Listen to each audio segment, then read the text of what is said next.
Assalamualaikum warahmatullahi wabarakatuh.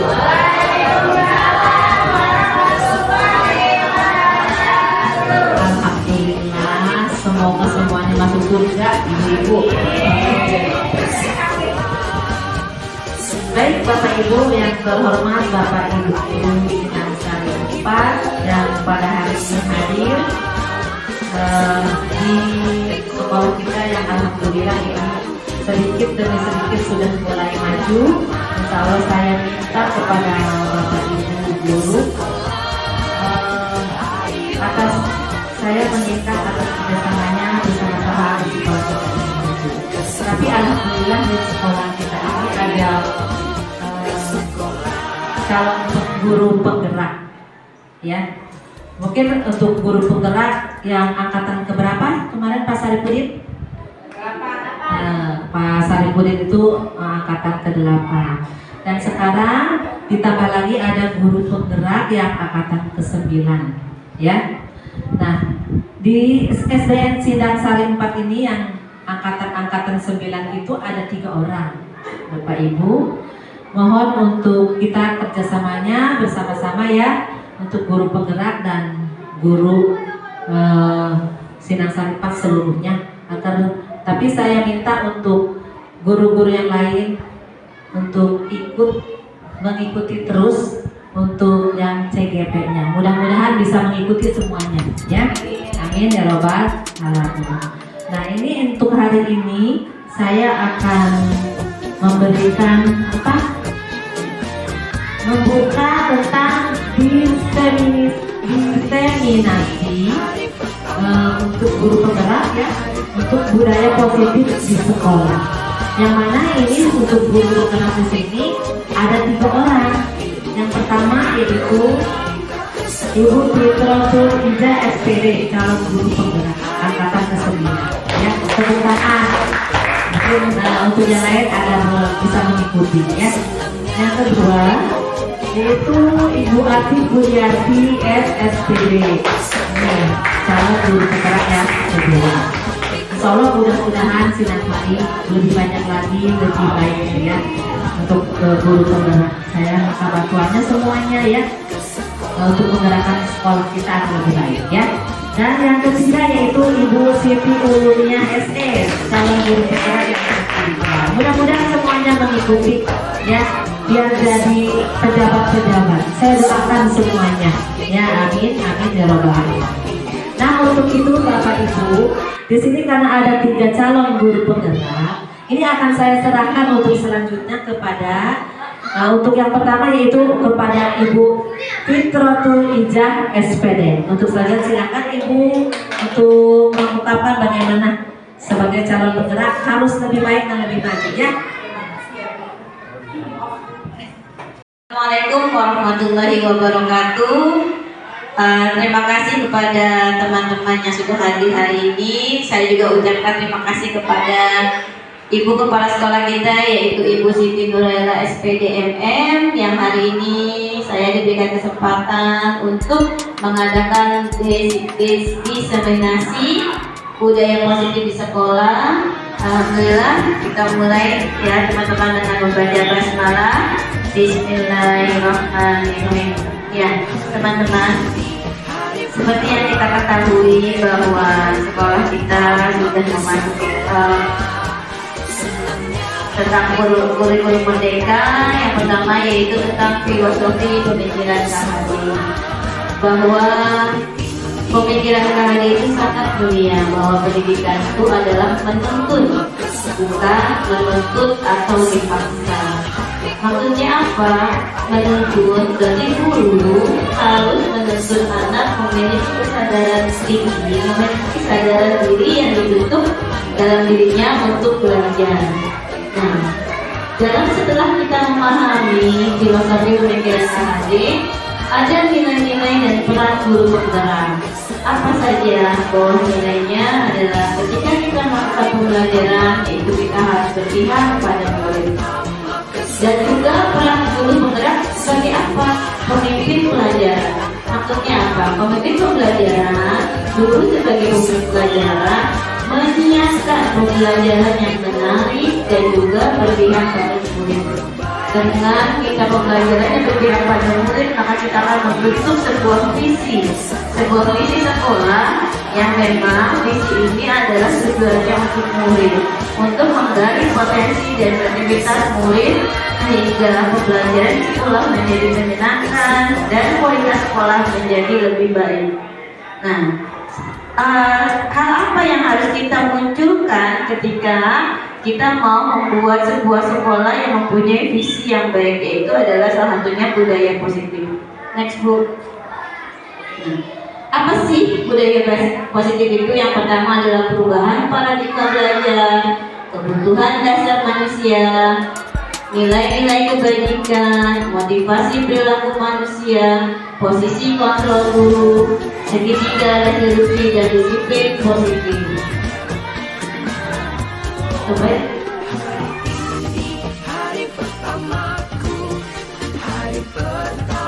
Seperti yang teman-teman tahu bahwa bagaimana sih seorang bisa berubah jadi paradigma stimulus respon dengan pendekatan teori kontrol. Next book. Nah ya, mengubah paradigma stimulus respon ke pendekatan teori kontrol. Teman-teman, kalau memang kita dulunya tidak melaksanakan sebagai guru itu menggunakan stimulus dan respon, lebih baik sekarang kita juga untuk berubah sedikit-sedikit untuk ke teori kontrol. Yang pertama, jika stimulus respon yang kita lakukan adalah apa? Kebutuhan kita semua sama. Sebenarnya tidak, bahwa setiap manusia itu memiliki kebutuhannya berbeda. Jadi ketika kita memandang bahwa orang lain harus sama kita, itu tidak benar, karena setiap manusia memiliki kebutuhan yang berbeda. Kedua, semua orang melihat hal yang sama menurut kita, tapi sebenarnya manusia kontrol bahwa setiap orang memiliki gambaran yang berbeda karena sudut pandang si A dan si B itu berbeda, tidak bisa disamakan. Dan juga ketika kita mencoba mengubah orang agar berpandangan sama dengan kita, itu juga harus kita hindarkan, teman-teman, karena setiap orang mempunyai pandangan, pendapat, dan latar belakang yang berbeda, sehingga kita tidak bisa memaksakan sesuai dengan pandangan kita, seperti itu. Selanjutnya juga perilaku buruk dilihat dengan merupakan sebagai suatu kesalahan, karena kita manusia juga pernah melakukan kesalahan. Jadi ketika kita melakukan kesalahan atau orang lain melakukan kesalahan, berarti orang lain itu tidak bisa berubah, sehingga kita menjudge, menghakimi bahwa orang itu tidak bisa berubah. Tidak seperti itu ya teman-teman, bahwa semua perilaku mempunyai tujuan. Jadi kita harus paham dulu kenapa dia melakukan kesalahan seperti itu. Next book. Next. Nah, seperti ini. Diharapkan dengan tadi kita teori kontrol, dengan kita penerapan disiplin positif, ya sekolah kita akan menjadi lebih baik. Karena disiplin positif itu adalah merupakan salah satu cara penerapan disiplin yang bertujuan untuk menumbuhkan kesadaran serta memberdayakan peserta didik tanpa imbalan penghargaan, ancaman, atau hukuman. Jadi yang kita lakukan adalah motivasi intrinsik, motivasi yang dari dalam diri, tidak ada paksaan. Seperti itu.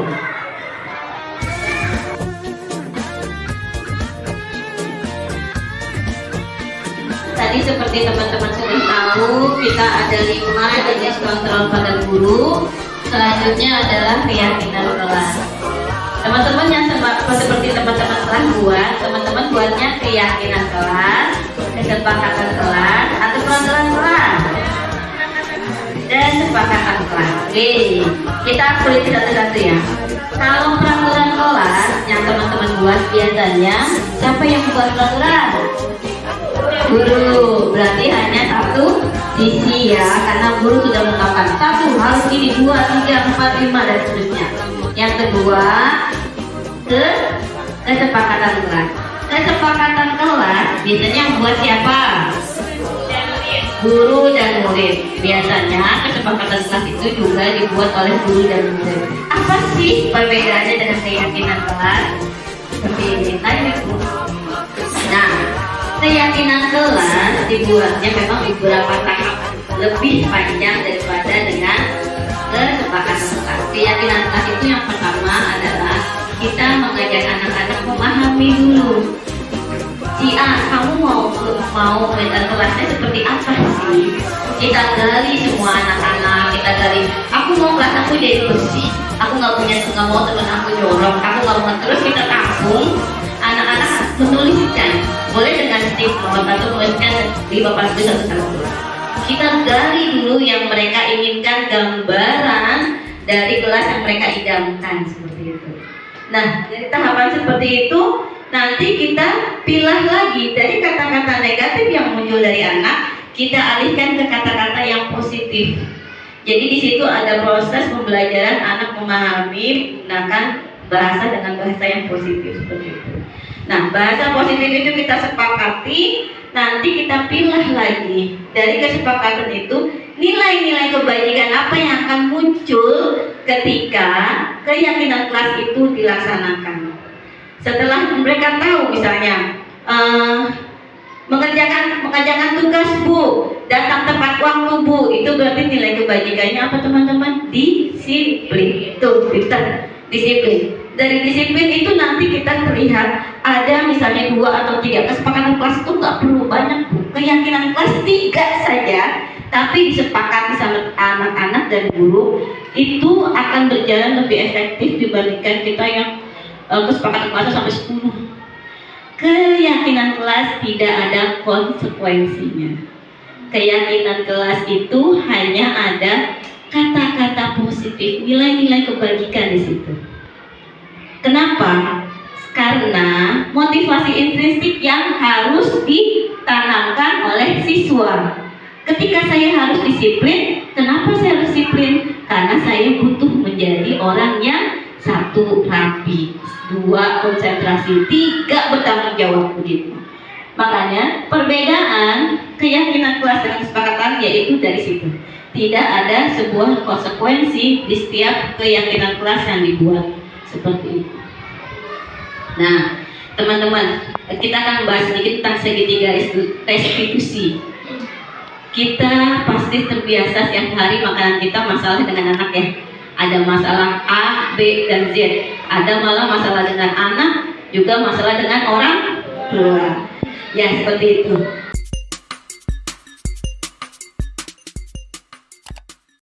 Yang dibuat seperti itu. Nah, teman-teman, kita akan bahas sedikit tentang segitiga restitusi. Kita pasti terbiasa setiap hari makanan kita masalah dengan anak ya. Ada masalah A, B, dan Z. Ada malah masalah dengan anak, juga masalah dengan orang tua. Ya, seperti itu. Kadang tuh yang membuat kita menjadi berjelimet ya. Kadang kita harus buat SOP jam 9 tutup ya WA seperti itu. Karena memang banyak sekali permasalahan di kelas. Jadi dalam segitiga restitusi itu sebenarnya kita dibuat SOP Bu. Dikasih tahu caranya SOP. Pertama, ketika kita menemukan masalah ke anak, pertama adalah di sini diminta menstabilkan identitas. Apa sih maksudnya menstabilkan identitas? Ketika anak itu mempunyai masalah, kita panggil, kita stabilkan identitas dulu. Misalnya, Nak, kemarin ibu dengar katanya kamu bertengkar ya sama si A. Kan dia nafsu tuh ya. Iya Bu, habisnya gini. Oh iya, Bu Atik dan teman yang lain dan orang lain siapapun pasti pernah punya masalah dengan teman. Bukan hanya kamu saja. Itu kita dengan menstabilkan identitas, anak merasa diakui, merasa oh iya Bu Atik ngerti loh masalah saya. Ibu Atik juga pernah loh punya masalah dengan teman seperti itu. Yang kedua, lanjut. Lanjut. Yang kedua, validasi tindakan yang salah. Oh iya, nah, kalau sampai bertengkar, sampai kamu bermain fisik, menurutmu tindakan kamu berlebihan tidak? Iya sih Bu, habisnya kesel sih gini. Jadi kita kasih feedback ke anak bahwa apa yang mereka lakukan betul atau salah gitu.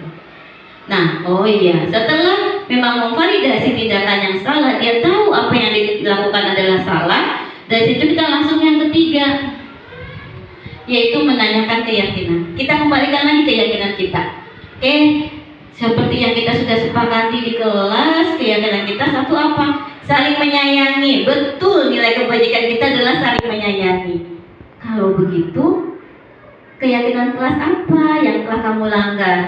Saling menyayangi ya Bu. Nah, kalau kamu sudah paham ada yang kamu langgar, apa yang harus kamu lakukan?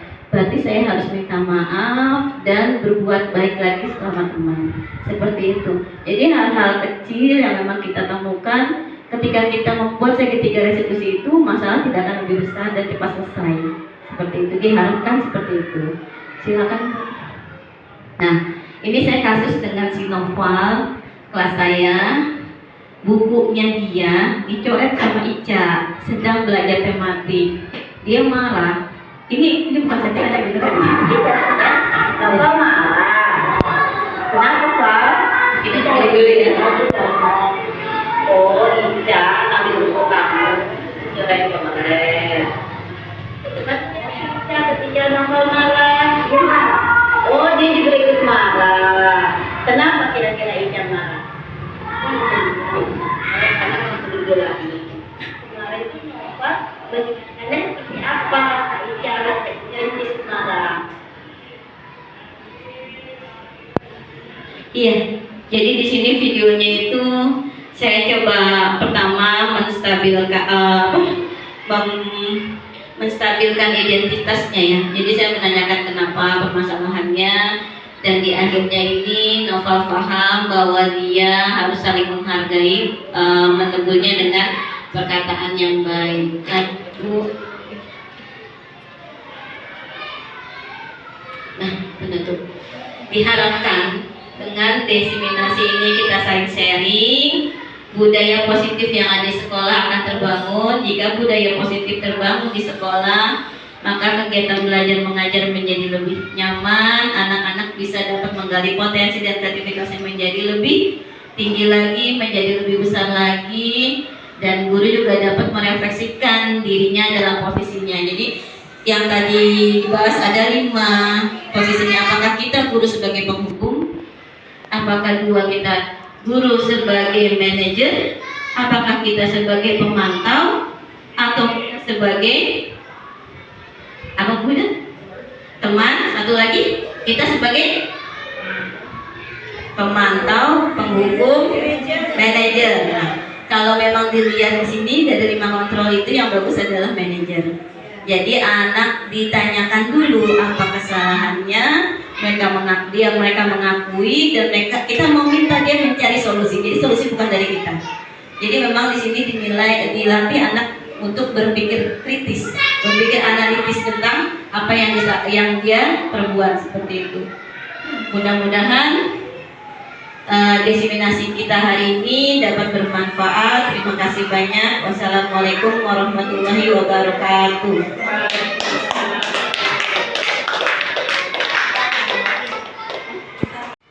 Silakan masuk. Permisi Bu. Ya silakan. Ada Bu Ati. Iya.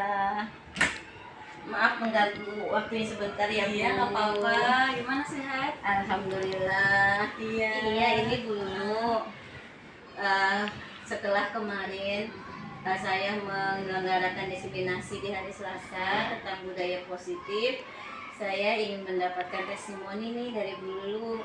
Bagaimana menurut Bu Lulu tentang diseminasi yang kemarin yang saya lakukan di sekolah ini? Iya. Saya sebetulnya sangat senang sekali Bu Ati kemarin mendapatkan pemahaman tentang budaya positif yang akan kita terapkan di sekolah. Semoga dengan budaya positif yang kita terapkan dapat mewujudkan sekolah kita menjadi sekolah yang berpihak pada murid, menjadi sekolah yang berbudaya, yang selalu berbudaya positif. Iya, terima kasih ya Bu Lulu ya. Sama-sama. Atas testimoninya. Sama-sama.